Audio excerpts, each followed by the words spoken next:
महाराष्ट्राला हादरवणारी घटना। आश्रमशाळेत शिकणाऱ्या अल्पवयीन 9वीच्या मुलीने दिला बाळाला जन्म।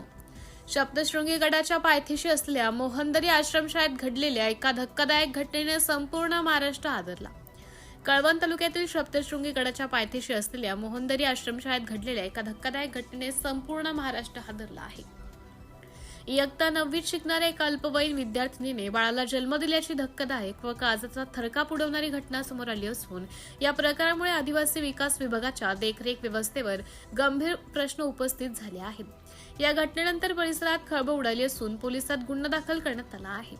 संबंधित विद्यार्थिनीशी संबंध ठेवणारा आरोपी देखील अल्पवयीन व तिचाच नातेवाईक असल्याची माहिती समोर आली आहे। त्याला बाल न्याय व्यवस्थेनुसार बाल सुधारण गृहात पाठवण्यात आल्याची माहिती आदिवासी विकास विभागाचे अप्पर आयुक्त दिनकर पावरा यांनी माहिती दिली। आदिवासी विद्यार्थ्यांच्या शिक्षण, आरोग्य आणि सुरक्षिततेसाठी शासनाकडून मोठ्या प्रमाणात निधी उपलब्ध करून दिला जातो। आश्रमशाळांमध्ये विद्यार्थिनींच्या आरोग्य तपासण्यासाठी विविध सुविधा उपलब्ध असल्याचा दावा केला जातो। मात्र मोहनदरी आश्रमशाळेतील या घटनेमुळे या यंत्रणेच्या प्रभावी अंमलबजावणीबाबत अनेक प्रश्न निर्माण झाले आहेत। विशेष म्हणजे विद्यार्थिनी गर्भवती राहिल्याची बाब इतक्या उशिरा लक्षात कशी आली? विद्यार्थिनीच्या आरोग्य तपासण्याची प्रक्रिया नेमकी कशी राबवली जात होती? तसेच संबंधित जबाबदार अधिकारी आणि कर्मचाऱ्यांच्या भूमिकेची चौकशी होणार का? असे अनेक प्रश्न आता उपस्थित होत आहेत। शासकीय आश्रमशाळेत दर महिन्याला विद्यार्थिनींची मासिक पाळीबाबत वैद्यकीय तपासणी केली जात असते। असे असताना देखील मोहनदरी आश्रमशाळेतील विद्यार्थिनी गर्भवती राहून थेट प्रसूती झाली। ही बाब आश्रमशाळेतील वसतिगृह अधीक्षक श्रीमती मिश्रा व मुख्याध्यापक अनिल अहिरे वैद्यकीय अधिकारी यांच्या लक्षात आली नाही, हे म्हणजे विशेष आहे। या घटनेतील प्रसूती झालेली विद्यार्थिनी व संबंधित आरोपी हे दोघेही कळवण तालुक्यातील रहिवासी असल्याचं समजत आहे। या प्रकरणात आश्रमशाळेतील संबंधित अधिकारी, कर्मचारी आणि व्यवस्थापनाची सखोल चौकशी करण्याची मागणी विविध स्तरातून होत आहे। दोषी आढळणाऱ्यांवर कठोर कारवाई करण्यात यावी अशी मागणी नागरिकांतून केली जात आहे। दरम्यान या गंभीर घटनेची दखल घेत आदिवासी विकास विभागाचे अप्पर आयुक्त दिनकर पावरा यांनी खेद व्यक्त केला असून प्रकरणाची सखोल चौकशी सुरू असल्याचं सांगितलं आहे। चौकशीअंती दोषीवर कठोर कारवाई केली जाईल असं त्यांनी स्पष्ट केलं। एका निरागस अल्पवयीन विद्यार्थिनीच्या आयुष्यात घडलेल्या या घटनेने केवळ एक कुटुंब नव्हे तर संपूर्ण समाजाला अंतर्मुख होण्यास भाग पाडले आहे।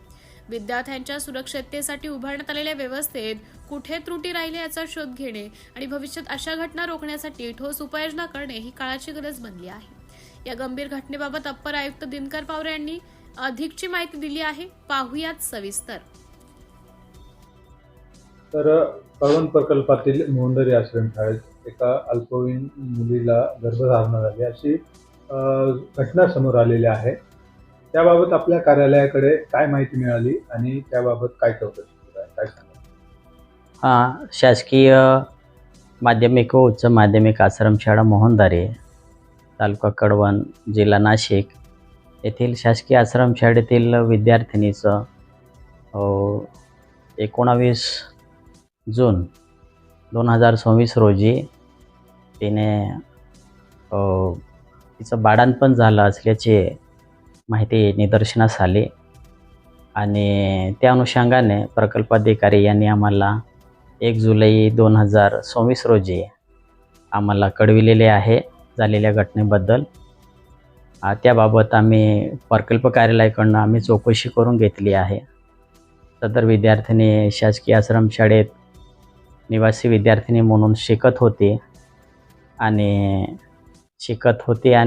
ती उन्हाळी सुट्टीत गावी गेली होती। गावी गेल्यानंतर सदर विद्यार्थिनी शाळेत तिने यावर्षी प्रवेश घेतलेला नाही, परंतु गावी राहत्या गावी हे झालेलं आहे, तिचं बाळंतपण झालेलं आहे अशी घटना लक्षात आली आहे। त्याबाबत पोलीस स्टेशनमध्ये गुन्हा नोंदविण्यात आलेला आहे आणि संबंधित जे आहेत त्यांच्यावर पोस्को खाली कारवाई करून त्यांना बाल सुधारगृहात पाठविण्यात आल्याबाबतची माहिती आम्हाला मिळालेली आहे। परंतु सर, आपण जर बघितलं तर पीओ कार्यालयाकडून असेल, आपल्या कार्यालयाकडून असेल, आरोग्य यंत्रणा सज्ज केलेल्या आहेत। या चाचणीमध्ये ते निदर्शनास